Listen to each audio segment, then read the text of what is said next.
when you meet somebody, you always have three questions. One, who are you as a person? Is this about you? Is it about I versus we? Is it about me versus service? The second question is, you're the leader. Where are we going? Where are we going? What's that strategy? What's the VPR? What's the creating value roadmap? Then you know what the third question is, Shane? Do you see me? Do you see me?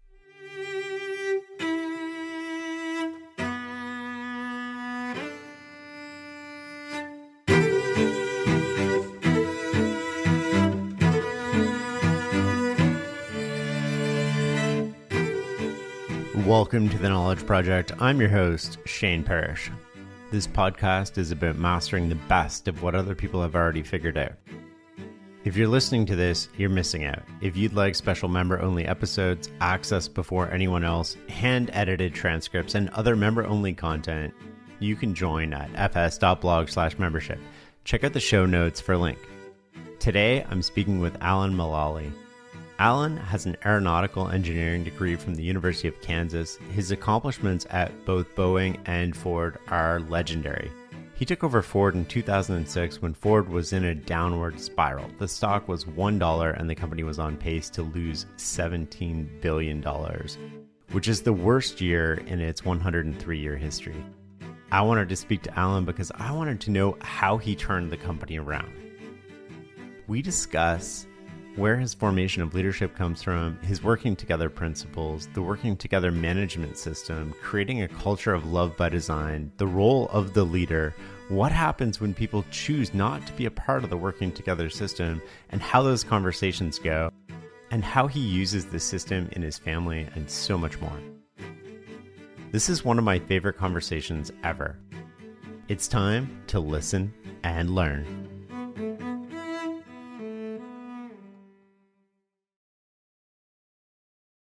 Alan, let's just dive right into this. You've served your family, Boeing, Ford, and communities around the world in such a positive way over the years.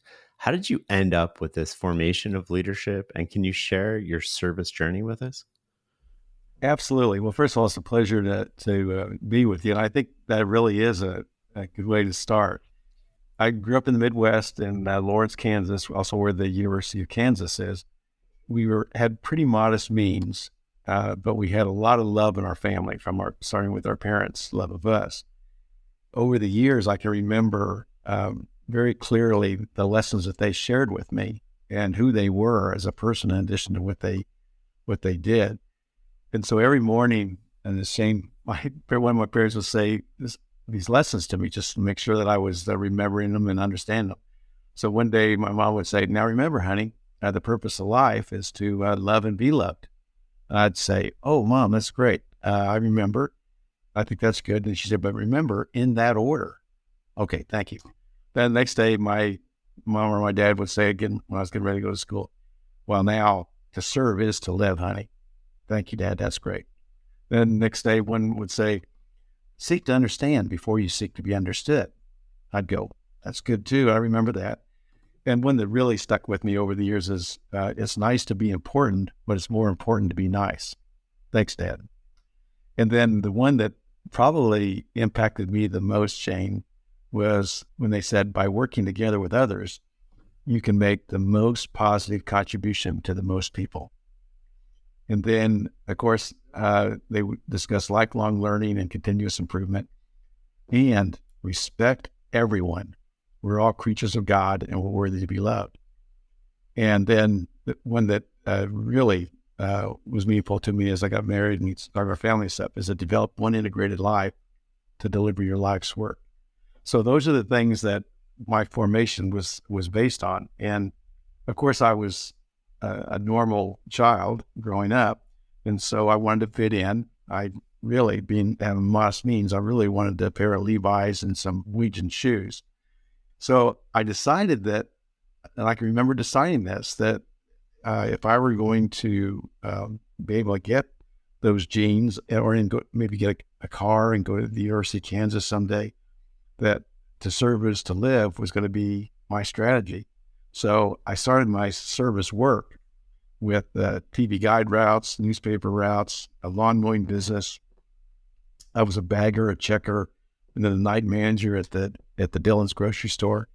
I was a carpenter and a ranch hand and a farm hand. And then when I started school at the University of Kansas, I also, for the entire time I was there working on my degrees in aeronautical and astronautical engineering, I would continue to work and serve the engineering department at the University of Kansas. I followed that with joining Boeing and then also later at Ford. And the thing, Shane, that really I learned was that I just love the serving. I loved the looks on the people's face I was serving. I'd ask them for their suggestions for improvement. And somebody told me I was the only person as a checker in the Dillon's grocery store that actually got a tip. And I remember asking the person that was coming through the line, why are you tipping me? I could understand that when I was a bag boy. And they said, well, first of all, you took care of us. You asked us if we found everything that we needed. Did we have coupons for the items that are discounted? Work was always service, and it was just fabulous. I felt good about it. I wanted to be better at it. And I also included all of the stakeholders because I knew that if I did that, including my parents and family and the leaders in the areas that I was serving, that we would actually come up with even a better plan to serve our customers and serve each other and all the stakeholders. That's my formation. Then my further development at Boeing and Ford, and especially at Boeing initially, was I was joining a company that was world-class at project and program and business management. So I combined those personal values and beliefs and behaviors with the learnings of large-scale system integration and business, creating businesses that are profitably growing for the good of all the stakeholders. So that's how I became who I was. I took the same, or I am, I took the same lessons to when I was asked by Bill Ford to join Ford, to help Ford. I want to talk a little bit more about the story of how you ended up at Ford in a second. One of the things that you said that stood out to me was you have to build an integrated life to deliver your life's work. What does an integrated life mean? I found that to be so useful. And one day my parents made a drawing, and they have this circle, and inside the circle, it'd have smaller circles. And the circles would be your work life, your family life, your spiritual life, your community life, all your different lives. You could put as many lives in there as we each have. And then on the top of the circle, it said one life.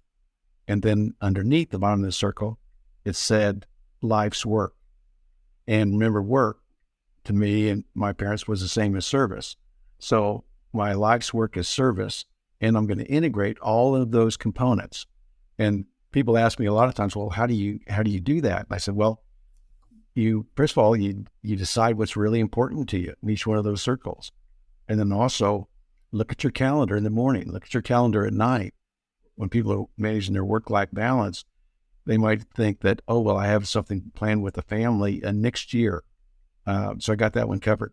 No, I think you're going to have to think about that every day. So the idea of an integrated life is that you've decided what's really important to you and very honest with yourself. And also you're looking at your calendar near and longer term. And are you paying attention to the things that you really believe are important in your life to serve? I like the term integrated because so often we sort of forget about these other components, right? And then we sacrifice our relationship with our community, or, part of integration could be your overall health. And we sacrifice that in pursuit of a myopic sort of focus on one part. And then inevitably it crumbles. Oh, exactly, Shane. And I think that you can see how fast you would get, this would be a disciplined process. If you look at that drawing and you look what you have put down there is what's important to you, and you look at that each day and just reflect on how it's going near and long term, you get to the place where you really get clear about your activities and having an integrated set of activities. I remember when the kids were young and we'd have our family meeting, and we'd sign up for the different things we're going to do to help each other. And I would take my items back to Boeing, and my assistant would put that on my calendar. And some days I would just disappear in the middle of the day for an hour or two to go to a parent-teacher conference or something else. And everybody knew where I was, and they knew I'd be back. I think that it's a very reliable process, but you have to follow the process. Would be my advice on that. I want to talk about the decision to join Ford, because when we talked before, you said you originally were actually not going to join Ford. So can you walk us through that decision, how you ended up joining Ford, and sort of some of the immediate cultural differences that you felt between Ford and Boeing? And then after that, we'll dive into some of the principles and working together management system. Oh, sure. Clearly, I love Ford. I love Boeing, and I always have. I was on the design team of every Boeing airplane. And I realized very quickly that at the time, the airplanes were the first internet, because we were actually connecting people around the world, and people could find out that we had more in common than we're different, and we could then choose to work together for the greater good. And so I never thought I was going to ever leave Boeing, and I had a lot of opportunities along the way. One day, Bill Ford called. I'm going, Bill Ford, the great grandson of Henry Ford, and I had a Ford vehicle when I was growing up, and I followed Ford a lot, because as I learned more about history and World War II and Ford and Boeing working together, I'm just always very interested in it. So I knew I was in trouble when I was talking to Bill, because I wanted to know more. I kept asking him all these questions about why they were in the situation they were in, and he shared the whole story with me. And they had become a house of brands and purchased Aston Martin and Jaguar and Land Rover and Volvo. And still 70-80% of the business was Ford. And which, as you know, you can't be world-class at too many things at the same time. And so they were going to lose $17 billion. And he said that the biggest issue he had was getting people to work together around the world, to use all these fantastic, smart and talented people. I thought about it and talked about it as a family. And I initially called him back and said I was going to stay at Boeing. And a couple of the kids, we have 5 kids, and Nikki and I have been married for 52 years. And Nikki and 2 or 3 of the kids were outside my little office listening to this, because they were encouraging me to go. Come on, Dad, we know all about airplanes. We know all your friends here, and we want to drive a Mustang and see everybody else. And so they walked in the room, and one of them said, "So, Dad, we listened to this, and we're going to Ford, aren't we?" And I said, "We are." And the lesson learned out of that I've learned over the years, on you have too, is you think about it, you look at it from every possible angle, and at the end of the day, you decide. But the most important thing is that when you say it and you start to act on it, you really need to think about how you feel about it. And when I went through that process, I knew that this is where I wanted to serve next. And people ask me a lot, why would you choose to lead Boeing? You're the CEO of Boeing Commercial Airplanes. You've been on the defense side. You love your work. You're an airplane designer. You love the business. And at the end of the day, I felt like I was serving as second American and Global Icon, 2 really important companies that have made such a difference to the United States and the people around our world. And I felt like it was the all-time I was being asked to serve, to save this second American and Global Icon. It's incredible. I mean, what you did at Ford was no short. It was one of the biggest turnarounds in history. I think they were on pace to lose $17 billion when you took over, and nearly bankrupt. And then the transformation over the next decade was just astonishing. And in researching and talking to people who worked with you, you're known for these working together principles, practices, and a culture of, I hope I get this right, love by design. What specifically are those principles and practices? Super question. And it's the essence of working together in my life and service. There are a few of them, and I want to touch on each of them. So these are, to your point, these are principles and practices that create a culture of love by design, meaning that it's demonstrating your love for what you're doing as an organization. It's also demonstrating your love of how you feel about all the participants and their contribution. And it's also by design. So you're creating not only the principles and practices, but also a reliable process and expected behaviors of all the participants as you work together to deliver your compelling vision, whether it's at Boeing or Ford or a specific airplane or a specific car. And so the first one, and these are written down. People have them on the card they carry around. They're in the offices. And one of them, the first one is people first, love them up. And the reason is that these are talented people that are working on these programs. I'll just use the 777 airplane as an example of a major program project in business. Hundreds of thousands of people that are working on this airplane to design it all around the world. They're talented, they're motivated, they believe in the vision of getting people together so they can work together around the world. So appreciating them as a human being and appreciating their talent and thanking them and including them. So every one of these things I'm going to share with you, to your point, is a demonstration or an element of showing your love for all the participants. So the second one is including everybody.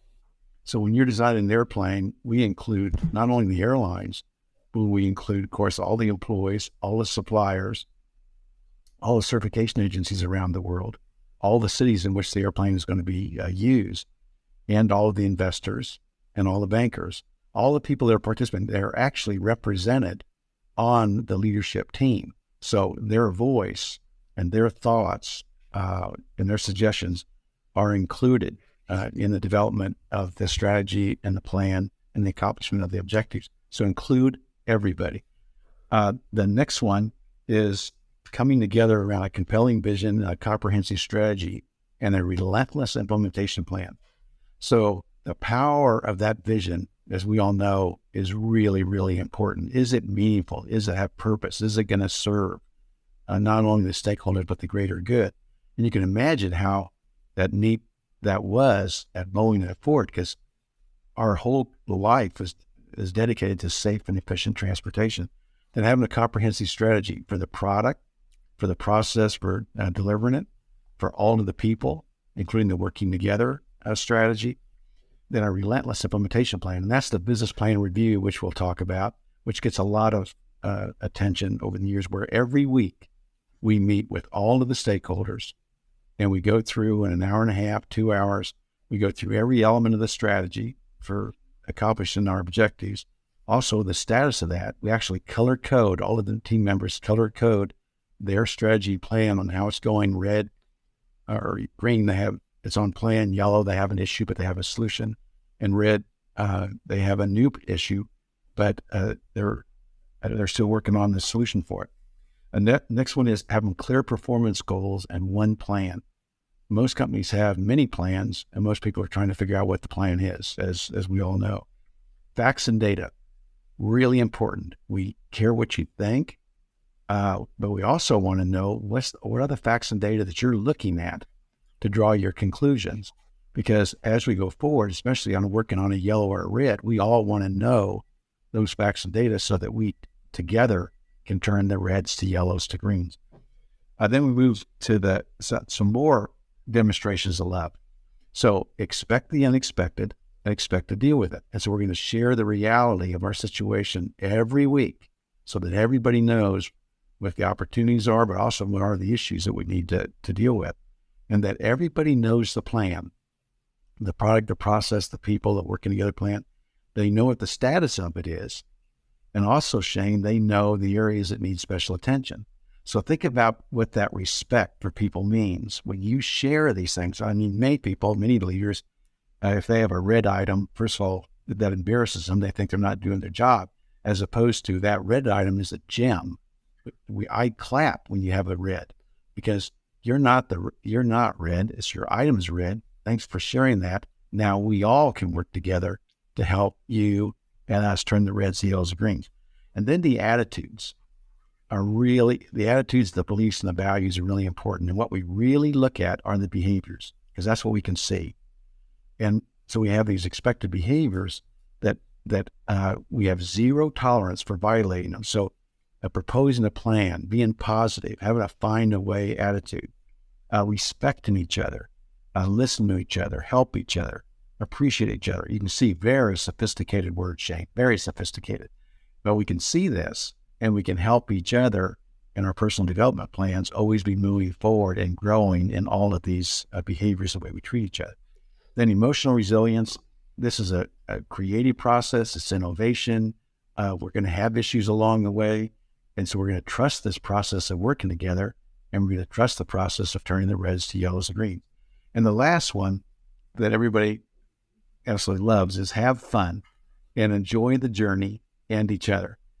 And as I mentioned, every day we'd wake up, and every business partner we would get together and we'd say, thank you.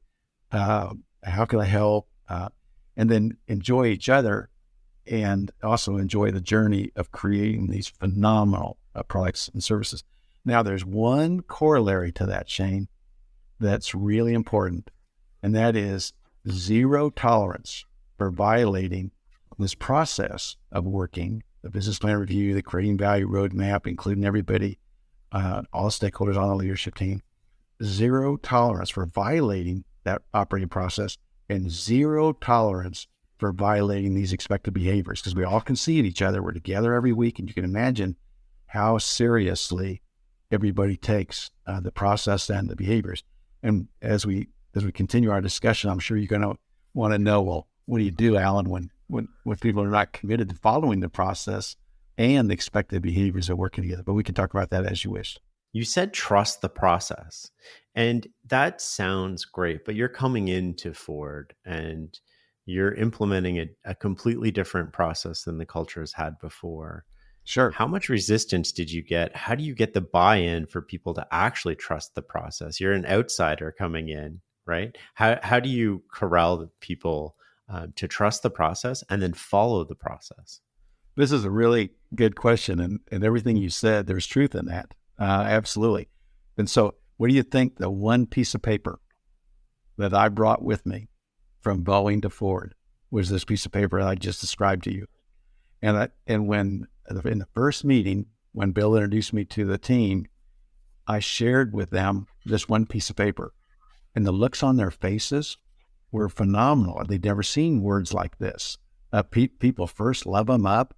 If you make a mistake and you violate the process of behavior, just say you're sorry. And so I could tell by the looks on their faces, and they're from all around the world. And I could tell in their faces that, wow, it's going to be really important. I spend a lot of time sharing with them what these mean, and about that zero tolerance policy and the commitment to commit to them. So I spent a couple of hours a day for the first few weeks, making myself available to the entire team and individually as they wished to answer their questions about these principles and practices. And then I said, okay, here we go. And we're going to learn about it because we're going to start. So we pulled together on the business plan. We updated the creating value roadmap to restructure ourselves to match our production to the real demand, and develop a competitive cost structure. At the same time, we committed to develop a new product line, small, medium, large cars, utilities, and trucks. Everyone being best in class in terms of quality and fuel efficiency and safety and smart design and affordability. And then also taking out a small home improvement loan of $23.5 billion to finance the restructuring, but also refinance the product development plan to support the customers and our growth. And then the last one was work together as one team worldwide on our one Ford plan. And of course, the way Ford was set up at the time, every Ford was different in every country around the world. So Henry Ford never thought that would be the way it would end up. But you can clearly see that we would never be competitive if we were trying to compete with all these different Fords against these global powerhouses that we all knew. So the biggest part of that strategy was we were going to pull together, work together as one team, and we're going to use all of our talents to work together to create this one Ford plan. So we developed the strategy. We started the business plan review, selected the team from all around the world, which is relatively easy because everybody knows who the leaders are in each of the disciplines, whether it's engineering, manufacturing, or procurement. So I talked to everybody, looked at their performance management, 360s and stuff. And so we had the best of the talent all around the world, some of which had never worked together. Started our business plan review. I'd always start the meeting, and then each of the members, and I'd go through the vision, strategy, and the plan and status at the company level. And then every member would go through their area of responsibility and share their contribution on the strategy and the plan. And then also, as we mentioned, they also show the status with their colored coding. So now here's the essence of your question. We start our process. The behaviors are getting really good. We got about 300 charts with the entire team, and we've also shared with them now for the first time that we're going to lose $17 billion, and all 300 charts, Shane, were colored green. All 300 charts. Why? So this is the essence of your point. So here's this new person. We shared a new culture of working together and transparency and timeliness and supporting each other and respecting each other.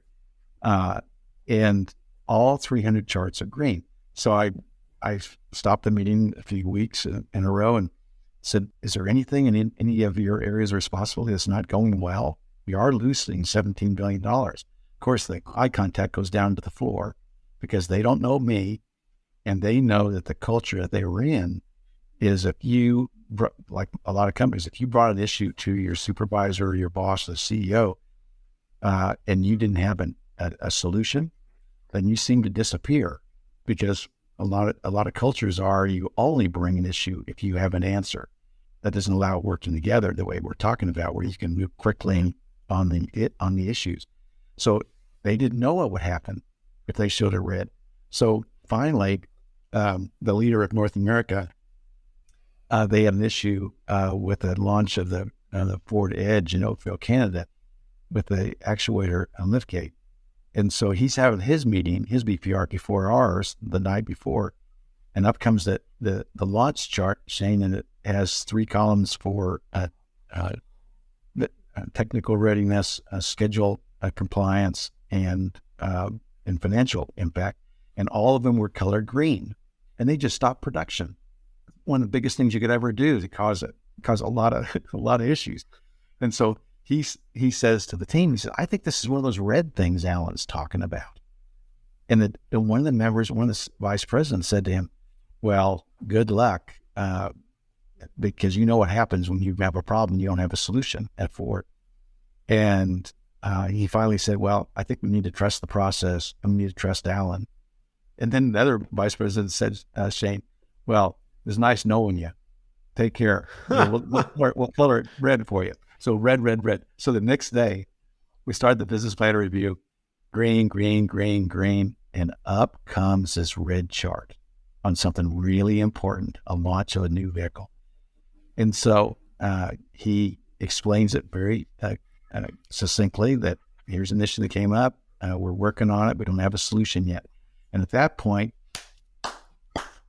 I started to clap. And I mean, all the eye contact went to the floor. I could feel the air dissipating, and they're kind of looking at me, and they're looking at the floor, and they're looking at Mark, the speaker, and then later they told me that they thought that sign, I clap, meant the 2 large doors behind us in the Thunderbird room at the world headquarters were going to open up. 2 large human beings were going to come in. They're going to extract Mark from the meeting, and that would take care of that. So I said, any initial thoughts from the team on how we can help Mark? And Derek Cusack, was leading engineering worldwide, said, I've seen a problem like that before. We'll get you that data. Betty Fowler, who's leading quality worldwide, had a similar comment. And Joe Hendricks, who was leading manufacturing worldwide, said, we're going to figure this out. You're going to need some manufacturing engineers up in Oakville, Canada. I'll get them identified and get them up there. So when we have a solution, we can switch out the parts and get the production going in a timely manner. That took, 10 seconds, 12 seconds. We were on to the next chart, green, green, green, green. Next week, only one red chart, and that was Mark's again. And I was looking around the room, and they're all looking at me, and they're looking at Mark, and they can't believe that Mark's still there. And then I had the same comment, thank you very much. And then finally, 2 or 3 weeks later, they had a solution that turned to yellow. 2 weeks later, I think, it turned to green and all the vehicles started flowing around the world. So Shane, guess what the colors of the slides look like that following week? Not all red, but they look like a rainbow.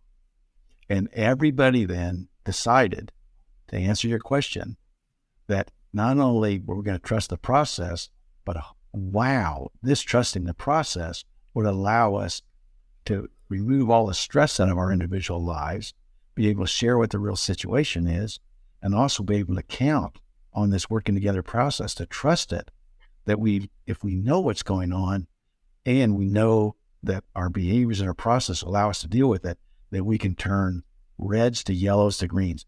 And at that point, Shane, I knew that no matter what happened at Ford, whether it was GM and Chrysler going bankrupt, or whether it was the tsunamis around the world, the competition, whatever, I knew that we could use this working together process and create a near-term and longer-term value for all the stakeholders in the greater good. What stood out to me as you were saying that is just the consistency. And if you had a lot of variation in your approach or how you handled it, I don't think you would have got the same results you did. Shane, that is really critical. And when we talk about the reliable process, the system for doing that, one of the biggest single principles is the discipline. Where just imagine you're on the team, and every week, 7 a.m., 7 to 9 a.m., everybody's connected around the world, and we're going to go through this. I've gone through my introduction to the vision, strategy, and plan for 45 years, every week. I think I maybe missed 10 meetings, because wherever you are, you phone in or you link in. And the kids used to link in with me if we were somewhere, because they just love watching the colors and watching them all change and watching everybody try to help each other. And so that discipline of following the process, and also to your question or your comment, the discipline of the behaviors. See, if somebody would go after somebody or act like they knew what the answer was, or be rhetorical questions or whatever, anything that would cause an unsafe culture of love by design, where people felt like they're going to be a victim or be made fun of, then their commitment to sharing everything is going to go down. And so it's a commitment and a discipline to the process, and a commitment and a discipline to the behaviors on how we're going to treat each other and how we're going to be treated. I think that's what creates the psychological safety, right? Absolutely. It's not only the commitment, but the consistency, and then the discipline to keep following it up. And let's go to your question now, which is, how do you deal with people who either don't commit to the implementation of the working together system, or choose behaviors that don't align with what's expected? Great question. And just one comment about your last comment, which is very important, is that what happens so quickly is the confidence that's built up with all of the participants on the team. Because you can imagine when you start solving issue after issue, because this is a creative process, you're creating something out of nothing. And so you're expecting the unexpected, you're expecting to deal with it, and it's working. And so you can imagine the confidence that you get in the team. Plus, their stress levels are way down now. They sleep at night. They know they're going to make progress. And so I think that's really an important point, because the minute that that's not a safe organization, then you're not going to be able to have this phenomenal working together success. Okay, now, at the first, everybody's trying. I also told them, if you violate this, or you go after somebody, or you don't respect what they said, or just say you're sorry. Well, they'd never heard the love word when I got to Ford, but they also had never heard the sorry word. Hadn't heard that either. So just tell you're sorry, and then jump back onto the expected behaviors. So every once in a while, I'd have somebody that would go after somebody or thought they knew more than the person, and kind of attack them in an aggressive way, as opposed to asking for a question for clarification or whatever. So I'd follow them up to their office, and in one version or the other, this is what would happen. And I'd say, now, what'd you think about your behavior today in the meeting, or whatever the situation was? And they'd make a comment about, well, I wasn't probably the best that I could be, And I said, well, no kidding. And what do you think that meant to the team? Did you watch what happened when people started to be a lot more careful to share? And yes, I did. And so remember, look at the same piece of paper on the principles and practices. The reason we're doing this is that we need the hearts and the minds of every participant, every stakeholder. And then the person would say, oh, I know, but I don't know whether I can do that, Alan. This is not the way I grew up. That's not who I am. I know I'm command and control, and I can be a little bit of a bully, but I've done very well, and Ford's paid me well, and I have more and more responsibility. And I said, I know, and if you don't want to commit, or you can't commit to these principles and practices, it's okay. And I look at their face in shame. I could see what they were thinking. They thought I meant, because I'm so important that I can start to treat people like I always have treated them and not move in this direction. And they even say that sometimes. Well, thank you very much, Alan. I said, no, what I mean by okay is, it really is okay because you're making a decision to move on. And it's okay. And remember that first principle, we still love you. You're a human being, you're a creature of God. And if this doesn't work for you, respecting people, listening to each other, helping each other, then it's okay. And you're making a decision.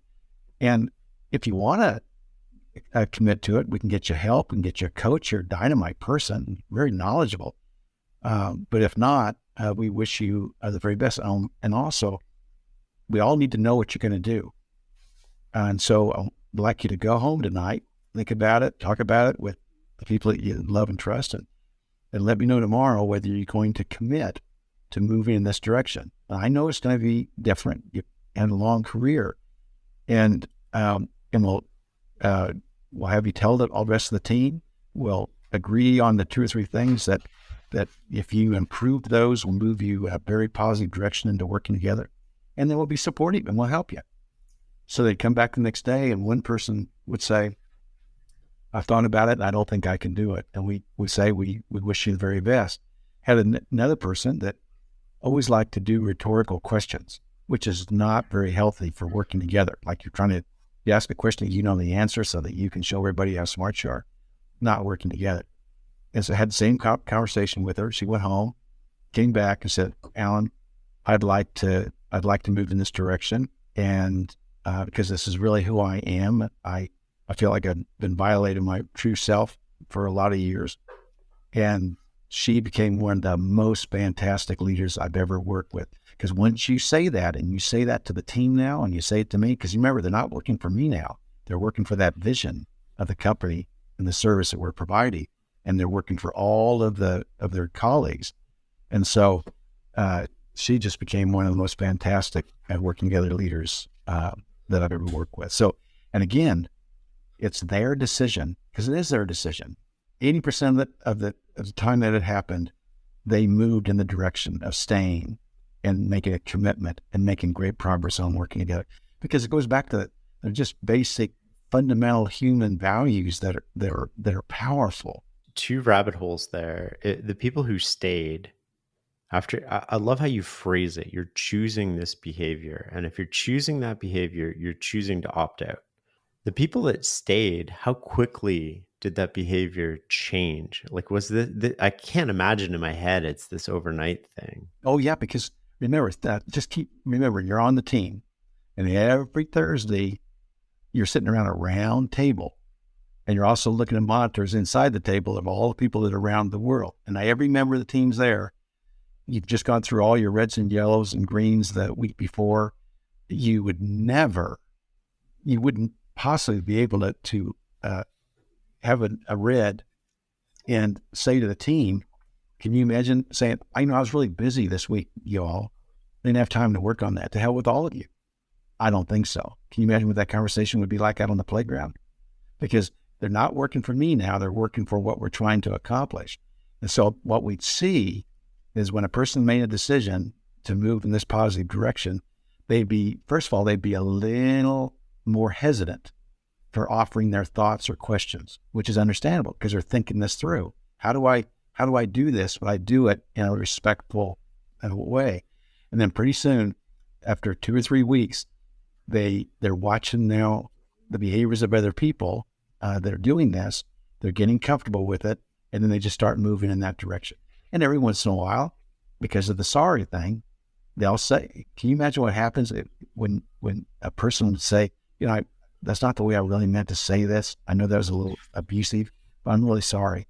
And then we all look at them and they know we're saying, well, let's start again.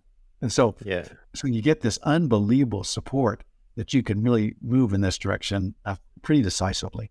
Of the people who decided to leave, did anybody ever at any point come back to you after they left and said, you know what, I really want to get on this boat. I want to get on this ship with you? We had a few that as we were growing, we had opportunities that could use their skills, and they approached me or one of the senior people.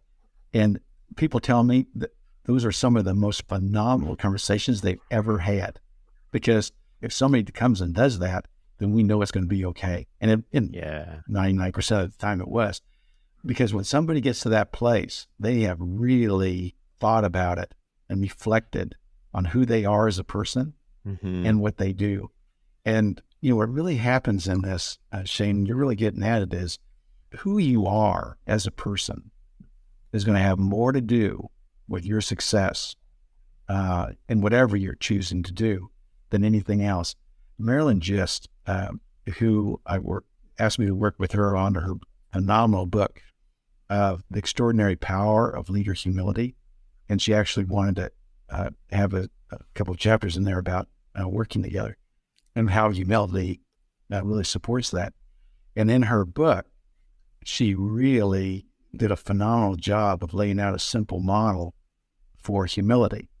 And what does that really mean? And one of the things that she said was, when you meet somebody, you always have 3 questions. 1, who are you as a person? Is this about you? Is it about I versus we? Is it about me versus service? Are you about what we're trying to accomplish here, this compelling vision for the organization? Or is it about you? The second question is, you're the leader. Where are we going? Where are we going? What's that strategy? What's the VPR? What's the creating value roadmap? Then the third question is, Shane, do you see me? Do you see me? And how many times have you been in a line meeting somebody, and by the time that they have reached out to shake your hand, their eye contact has moved on, even before they looked at you? They don't see you. And I don't see you means that I respect you, I care about you, I'm interested in you, I want to thank you, because we're going to do this together, and together we're going to create a lot of value for the greater good. It's almost like a presence feeling, right? You can tell when people are present in a conversation and when they're not. Like if you have your phone sitting on the table and you're talking to somebody, you're not fully present in that conversation, because at any moment, if that phone dings, you know that I'm just going to pick it up and read it. But people feel it when you're present, and they feel respected, and they feel listened to, and they feel heard. All of these things that go into your culture of safety as well, right? Where what does everybody want? They want to be loved. They want to be respected. They want to be listened to. They want to contribute to something larger than themselves. And to do that, we have to be consistent. Absolutely. Now, listen to what you just said. You just described a working together culture of love by design. It was designed this way. I mean, I'm an airplane designer. It was designed because we wanted that culture where people felt everything that you just described. And also, to your point, when we're doing a business plan review, there are no devices. If you pull out your device or you're looking at your computer, we just stop the meeting and look at you. Can you imagine how quickly you stop that? Because everybody knows the principles and practices are on a piece of paper. They're sitting up there in front, and you're choosing not to respect this organization and each other, and you're not present, because we need you. We need everybody. So it's really cool you said that, because it doesn't. See, you don't need to stop very many times for everybody to understand that doesn't work. That you need to be present. Within 2 months, when I arrived at Ford, we were on our way. The colors were all showing up. The behaviors were getting just fantastic. The stress was going down. The issues we're dealing with were considered gems, and we're going to solve them together, and we did. The clarity on the behaviors and the clarity on the process we're going to follow, and then backing that up for zero tolerance, and then appreciating it and thanking people absolutely accelerates the implementation of the working together system. It also, and from the outside, not working at Ford or never working at Boeing with you, it strikes me that it almost creates like a transplant. You either take it, it either takes or it doesn't, but the body becomes the reinforcing mechanism, or in this case, your peers, your colleagues become the reinforcing mechanism. Absolutely. And so the role of HR in my head, I would say the role of HR is changing, right? It's less about grievances and complaining. Now it's about hiring and attracting talent and unleashing them, because people know when they're not fitting in, and the culture is such that it just forces you out. Absolutely. And just another point about what you just said, part of the working together system that we'll talk a bit more about is continuous improvement and lifelong learning and continuous improvement. So our performance management, our 360 process, you now know exactly what that's about. You're going to use all the stakeholders, all your colleagues around that round table. And every year we ask them about how we're doing, including me, and what would be one or two things that if I could improve that behavior, that character, or that skill, it would help me individually, and also help our team and our business if I made an improvement on that. So every year, every member of the team had their one or two items that everybody else knew about, that, to your point, everybody else is now supporting. And so very easy then to say, give somebody feedback because we know what they're working on, and we can give them an example. And so people want the feedback now because they know it's facts that they're looking at. So to your point, stakeholder-centered coaching, from Marshall, I didn't know what those words meant until I met Marshall, but I knew we were doing stakeholder-centered coaching with our working together management system. And he thought that was the coolest thing, is that we had a whole company led by the leadership team that not only was leading with stakeholder-centered leadership, because we're including all the stakeholders, but also we were leading with stakeholder-centered coaching, meaning that we were helping our colleagues further develop themselves individually and as a team and as a business. You feel good about it, and you're getting more and more effective. People are benefiting from it, and you're feeling that satisfaction, a meaningful accomplishment, and smiles on their faces. It just builds on itself. It strikes me that we only receive, or we only really want feedback when we feel safe. And we only offer real feedback when we feel safe. And the reason that I think that is not only from our conversation right now today, but I'm thinking most people at a workplace, you know what's holding your colleagues back. You know the one behavior they do that undermines them every time or self-sabotages them, but you don't tell them. And I think you don't tell them in part because it's not because you don't love them or you don't want them to succeed. It's because you don't feel safe telling them. You don't feel safe in that relationship. Absolutely. Shane, think about how this system deals with that, because when you are this clear about the expected behaviors, well, you have set everybody free, right? Yeah. Because if you're going to provide behavior to somebody and you don't have clear expectations about what the behaviors are expected, well, that's really hard. I mean, they don't know why you're saying it to them. They don't know how that fits in. And that's why when we look at those the expected behaviors that we described in the principles and practices, the reason that that's okay for us to take a stand that way is that those are so fundamental to respected people's dignity. And all the religions of the world, everyone has tried to describe these, right? And the reason that works is you're respecting people's dignity as a human being, as a contributor, and everybody knows that results in that satisfaction of meaningful accomplishment, both individually and as a team. And so we look at those behaviors all the time, and we just to check them, make sure we think they're absolutely the right thing. But I think it's because for thousands of years, we're all been trying to one way work to create this kind of environment. And that's what we're doing with the Working Together Management System. So talk to me a little bit more about the Working Together Management System. I think we've come at it through a couple of different angles. Piece it together for me in the sense of like the whole, and then break down the parts that we haven't talked about. That's a really neat way you said it too, Shane, because they're elements of a system. And, as an engineer, my whole life is around systems, because there are lots of different pieces of a system, and they all work together to contribute to the greater good. And think about a Venn diagram, another circle, just like the one life's work. So you draw a circle, and that's the Working Together Management System, is what's inside the circle. So at the top, put a circle, and that says principles and practices. Then put another circle going around to the right, and put another circle and put governance process in there. Then go down a little further and put another circle and put leadership team. Then start going back up, put another circle, and it says creating value roadmap. Then go one more. Your last circle then is business plan review. In the bottom of the circle, put our culture. And we'll put this diagram on the website for the show notes so everybody can just pop up and see it. Yeah. That's great that you're going to do that, because it's a gift, and we worked on it forever to describe it like this. And so again, when you look at these 5 elements, and you can see how they work together to create this environment. So we covered the principles and practices. In the governance process, that's the way we manage the overall business. So that includes our all the shareholders, the stakeholders, the board of directors, the leadership team, and then the process of the creating value roadmap and the business plan review. Then when you look at the leadership team, and remember the word leader is inside leadership.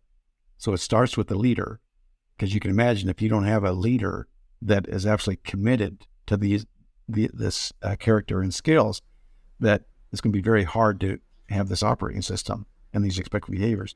So the things that are clear there is you're going to include all of the stakeholders. You're going to coach and facilitate as opposed to telling everybody what to do. You're going to be leading with humility and love and service and courage and discipline and resilience and civility. Authenticity, meaning that your behaviors are aligned with your beliefs and your values, and also positive mindsets.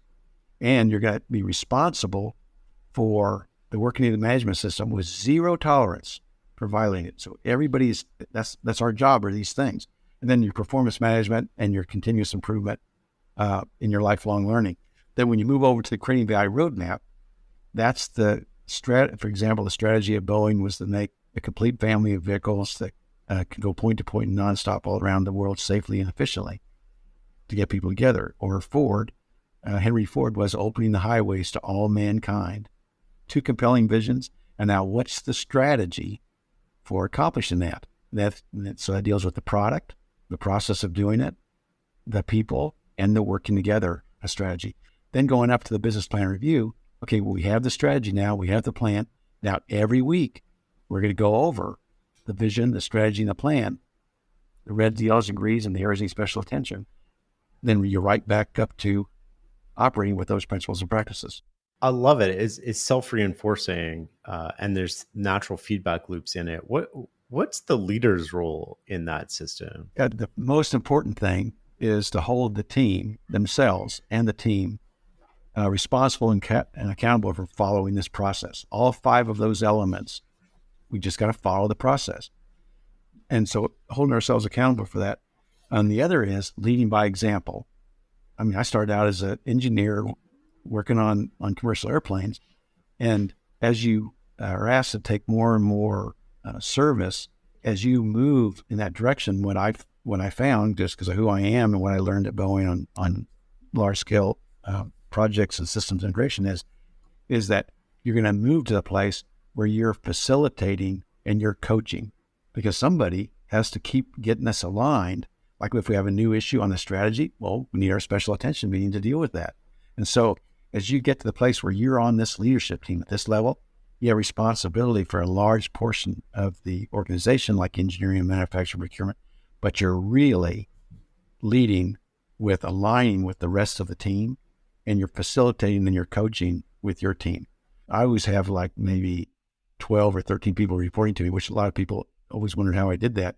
But I had to have every discipline need to be on that team, because if not, then if you have the haves and the have-nots on the leadership team, you got to keep explaining to the people you haven't around the meeting about what's going on, as opposed to everybody's being there. And now everybody is leading with an example where everybody in the entire organization reports to one of those people. So you're not leaving anybody out. And if you follow this discipline, it really doesn't make any difference how many people you have there, because when you do a business plan review, you run it on a very tight schedule, and because you're going to be there again next week. So you're looking for the changes, offers to help, and you're going to be back together next week. So that's the most important thing about the leadership team is the be and the do, who you are and what you do. Another neat thing about that, Shane, is that because this is so visible on the behaviors and the process is so reliable, everybody keeps moving forward with their beliefs and their values, the things you can't see. You can't see those. You see their behaviors.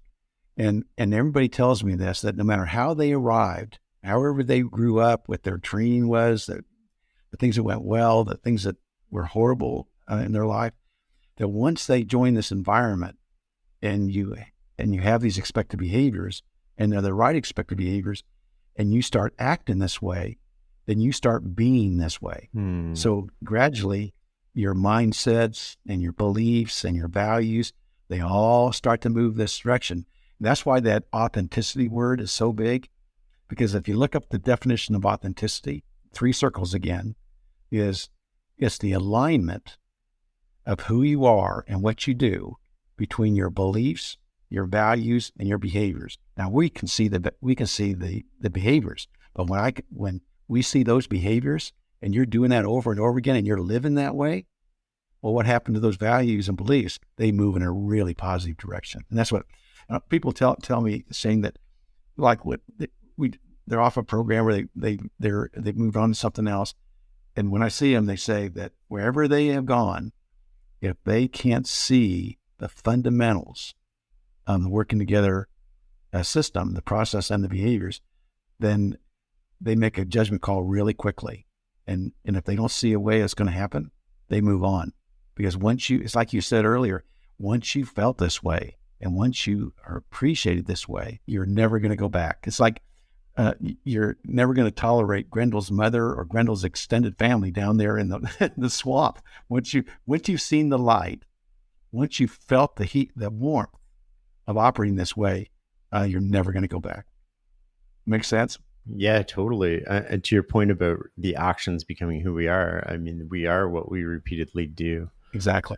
There's something that you said earlier I want to come back to, which is you said everyone is a leader just by being who they are. What did you mean by that? Well, it gets back to the be and the do, but especially the R, you see that with their behaviors. Like, let's just take humility, for example. Like those 3 questions that we asked. So you can see that. You know, when you ask those 3 questions of yourself about who you're meeting, right away that tells you who that person really is and how they operate. That's why we've always started with the behaviors, but having a process that you're following where you have to exhibit those. You can't hide from them. You can't just not participate. So you have a mechanism now where you have to participate, and now your decision is, are you going to do it with these behaviors or not? And if you don't, you're going to meet some interesting people, and you're going to get a chance to decide again. So I think the working in management system pulls together the be part and the do part, and everybody eventually gets to see both of those either aligned or not. And the working together management system isn't just for organizations. I believe you and your wife use a version of this at home. Can you tell me more about this? How does it apply at home? My wife just walked by but she walked by. So they all think this is so fun. But Nikki and I have been married, I've mentioned, for 52 years, and we have 5 darling children. And when they started to come along. I was at Boeing, and I'm program management and lots of people, and I'm watching these 7 people now. And so I said to Nikki, Annie, this is getting very more complicated with our size of our family. We need to do a business plan review every week. And she goes, Alan, this is not Boeing. This is our family. I waited for a week to reflect on this, and that all made sense. And then, so I said the next week, okay, what if we have a family meeting every week? And she said, well, what would we do in a family meeting? I said, well, my suggestions, and I welcome yours, would be after we come back from Mass on Sunday morning, that we have an agenda for our family meeting. The first agenda I would propose is that all of us, including you and me, we go around the house, we pick up all of our stuff, we take them back to our cubby or back to our room, because after a week with 7 people living lives, it looks like a bomb's gone off in the house. Mm-hmm. And I didn't sign up for a compelling vision of picking up the house every week, and neither did any of the participants. And she said, okay, like, makes sense. She said, what next? I said, well, then everybody we'll go back to our room, and we'll pick up the laundry, and we'll take it down to the laundry room. And with 5 children, we usually always had 2 washers and dryers, because you want to get that stuff done, or that's all you're doing the whole week. And that's not a compelling vision, again, for our family. Yeah. So we do all the laundry together. Then everybody would bring the laundry down, dump it out on the kitchen table, and they would all sort the socks and everything else, because it's not a compelling vision to sit there by yourself and try to sort all these things for everybody. I mean, it's impossible. Plus, it takes a long time. So that's done in like 5 minutes now. Then they take their laundry back to their room, and then they come down with their calendar, the calendar, little loose leaf notebook or wires down the end. They're in kindergarten, Shane. They're in kindergarten, and they got the calendar, and they sit around the round table, and then we go around the room, and every member of the family describes what they're going to do this next week, and also identify any things that they need our help with. So do they need a taxi cab service? Do they need cheerleading service? Are they got parent-teacher conferences, whatever? And so we all write down things that we can do to help. And I'd take it back, the things I'd sign up for, I would take it back and give it to my assistant at Boeing. She'd build it into the calendar like we mentioned. And so it's just my integrated life. I've just integrated my life, right? Along with the rest of those circles in the integrated life. And then so that was great. And then the next agenda item was we would just reflect on the behaviors that we've agreed to, because we agreed to a compelling vision for the family that had us all growing and contributing and making a difference in service, kind of like what my parents did to me. And so we go through those, any suggestions for improvement, including the behaviors. That was really interesting at the first, because they were pretty aggressive when they were younger about, well, you said that you were going to pick me up after football, or pretty soon we also worked on the how you say that and how you give that feedback, because you want to do it in a positive way. And so they got really good at that. But we went through that and clarification there. That was a family meeting. And so every time we're together, and they're all grown now, but we get together once or twice a year. And every time we're together, especially after a drink or two, most of them will bring up things that happened in the family meetings. And I mean, they're so funny when you look back at the things that were going on.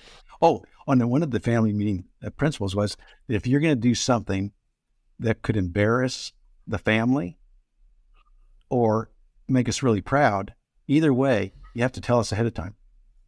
Can you imagine that scene? So they didn't share everything that they would do that would embarrass us, but they sure thought about it, because that was a principle in practice. And so when we reflect on these when they got older, oh my gosh, it was so fun, and it was so funny. And sometimes I couldn't tell whether they really enjoyed it or whether they thought this was a hassle. And so I would say to them, you guys, if you didn't really enjoy the family meeting, why did you always keep coming to it? You never missed one. Never. And one of them says, Dad, do you remember what the last agenda item was on our family meeting? I said, no, I don't. I said, you handed out the allowances. Of course we had to come to the family meeting. And now every one of them, Shane, every one of them is running their version of a family meeting, a business plan review every week. I love this. I want to follow up with two specific questions. One, what are the other family principles you had? One was sort of like, if you're going to humiliate anybody, we know in advance. What else? What are the other values and principles that you had together as a family that you held people to? Now this is going to come as a news flash. The same ones. Yeah. Absolutely the same ones. Like on the chart that you see, the 2 slides that I sent you that you're going to share with everybody, it has Boeing, has a logo for Boeing and Ford. You can also put on there a family reunion photo because it's the very same ones. The kids, I was talking with Peter the other day, and he was in the office, and I was doing a Zoom call, and I looked behind him. He had the working together principles and practices that we just went that everybody's going to get a chance to see. That was on his desk, right in front of him. Our lives, having a vision, a compelling vision for what we're going to do to serve, to make a difference, a purpose, then having a strategy to achieve it, but then also having a plan to reflect on the progress against that so that we can either make modifications to the strategy or not, but know how it's going and be able to make decisions. Back to your first questions on an integrated life. Am I paying attention to the things that I think are important in my life, in the life of the people that I'm serving? The other thing I wanted to follow up with was you gave the example of sort of like you're supposed to pick somebody up at football. You didn't do it, but you said that you sort of coached your kids on how to give that feedback. I'm curious if you can take me behind the scenes. How do I say that in a nice way? What does that look like? How do I teach my kids this? Shane, great job. Okay, here's an example. One of our girls was on the dance team in high school. I was going to be somewhere and Nikki was going to be somewhere.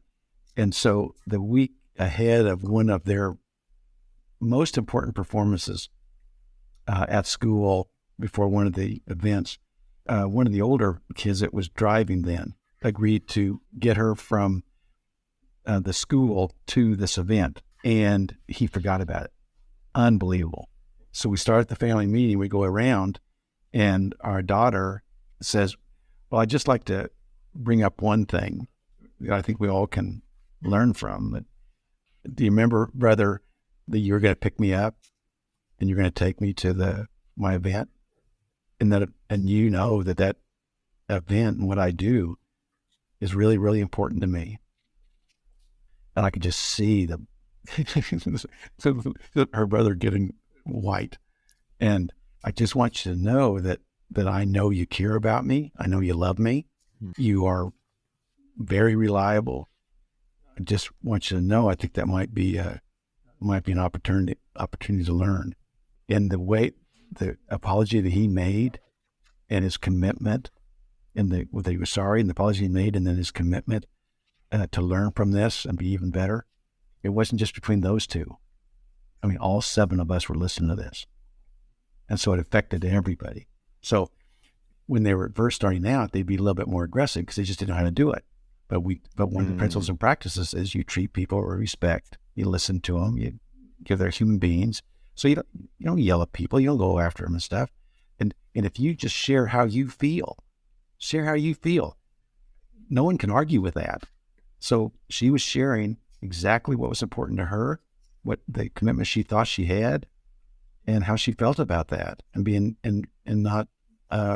being violated. And so, and they're exactly that way today. And you think of the people that you work with or you're with that operate that way versus telling you what to do or not saying they're sorry or whatever. It's incredibly impactful, right? Because we make commitments to each other, and if we're not going to do it, we're going to feel like we're really letting people down. And so we're going to develop the discipline where we're not going to let people down. I like that a lot. I think I'm going to try to implement this after my kids. But part of what I like about it is that you're all learning from each other, and your role as a parent then goes from do this, don't do this, to coaching almost and facilitating.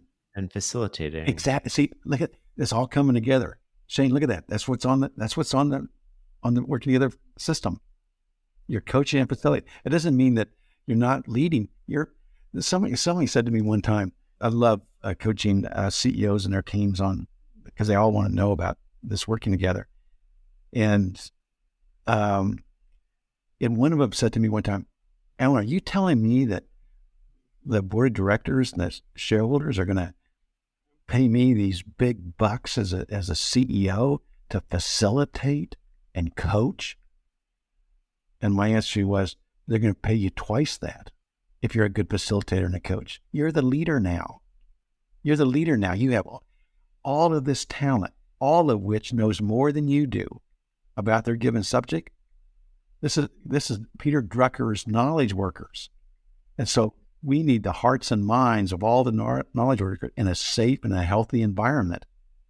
And so the biggest contribution you're going to make, and the reason you should be compensated for it, is if you can create this culture of love by design that has a reliable process and behaviors that create value for the later good.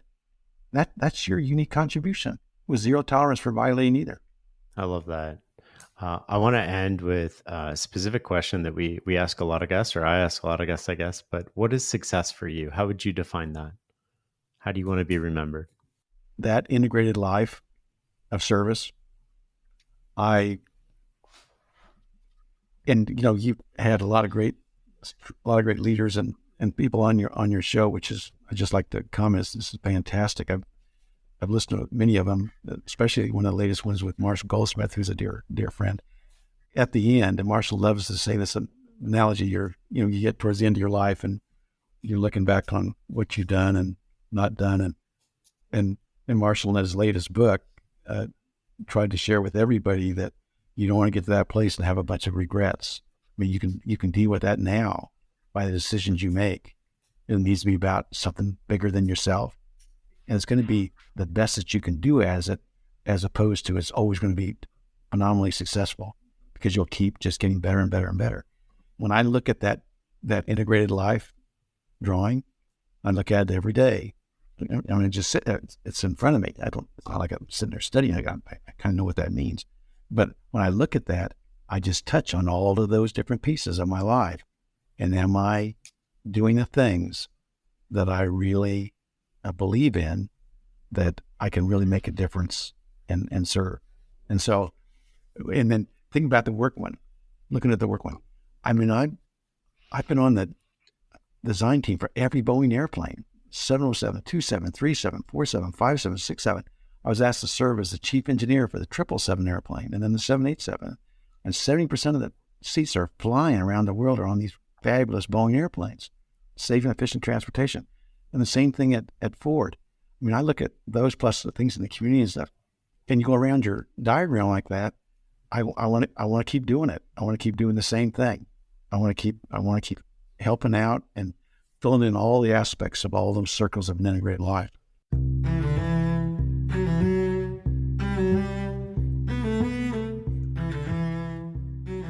What an incredible impact you've had. Millions, if not billions of people have been impacted by you. And I really appreciate you taking the time today to have this amazing, phenomenal conversation. And thank you so much, Alan. Shane, I'd just like to say, one, thank you. And thank you for the opportunity. And I've joined your organization. I love your work, and I'm very proud to be able to support you. And you're really about something really important, because there's so many people in our world, in a very complex, rapidly changing world. There's so many people that are really working to serve. And so the fact that you're capturing that for people, I think is absolutely fantastic. So I'd just like to thank you for your service too. Well, that's very generous of you. Thank you. Thanks for listening and learning with us. For a complete list of episodes, show notes, transcripts, and more, go to fs.blog/podcast, or just Google The Knowledge Project. Until next time.